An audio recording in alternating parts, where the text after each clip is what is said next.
Bonjour et bienvenue dans cette nouvelle vidéo. La dernière fois, tu as découvert le théorème de Thalès. Aujourd'hui, tu vas apprendre à l'utiliser. Et comme la dernière fois, tu avais vu qu'on avait à écrire des tableaux de proportionnalité, dans cette vidéo, tu vas apprendre spécifiquement à écrire ces tableaux de proportionnalité. Alors, petit rappel pour commencer sur le théorème de Thalès. Le théorème de Thalès dit que si deux droites parallèles coupent deux droites sécantes, alors elle détermine deux triangles dont les côtés correspondants ont des longueurs proportionnelles.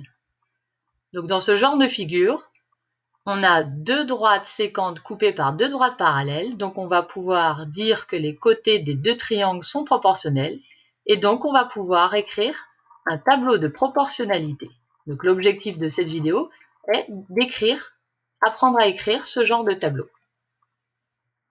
Prenons un exemple. On considère la figure ci-contre, dans laquelle les droites rouges, DE et BC sont parallèles. Donc, puisqu'on a bien deux sécantes coupées par deux droites parallèles, on va pouvoir utiliser le théorème de Thalès et donc écrire un tableau de proportionnalité. Je te conseille de toujours écrire, pour ne pas t'emmêler les pinceaux plus tard, de toujours écrire sur la première ligne les longueurs du petit triangle et sur la deuxième ligne les longueurs du grand triangle. Alors, prenons un exemple ici. Comment remplir le tableau de proportionnalité? Eh bien, on commence par la première colonne.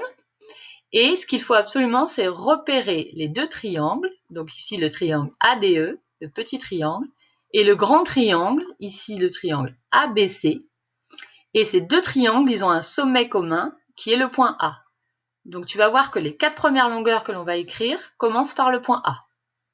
Donc première longueur, ici AD. Sur le schéma, j'ai mis un petit pont rose pour que tu puisses repérer cette longueur. Donc première longueur, la longueur AD. Et on va écrire la longueur qui lui correspond dans le grand triangle. Alors, la longueur qui lui correspond dans le grand triangle, c'est la longueur AB, puisque ces deux points, D et B, sont portés par la même droite. Ensuite, deuxième colonne, eh bien, on repart du point A et on va faire l'autre côté, c'est-à-dire ici le côté AE. Et le côté qui lui correspond dans le grand triangle, eh bien, c'est le côté AC. Et enfin, dernière colonne, et dernière longueur pour le petit triangle ADE, c'est la longueur DE. Et le côté qui lui correspond dans le grand triangle, c'est BC. On a ainsi écrit les 6 longueurs dans le tableau qui est un tableau de proportionnalité. Alors, ce qu'il faut retenir de cette vidéo, eh bien, c'est que à chaque fois que tu auras deux droites sécantes coupées par deux droites parallèles, eh bien, tu pourras écrire un tableau de proportionnalité. Je te conseille d'écrire le petit triangle, les longueurs du petit triangle sur la première ligne et les longueurs du grand triangle sur la deuxième ligne.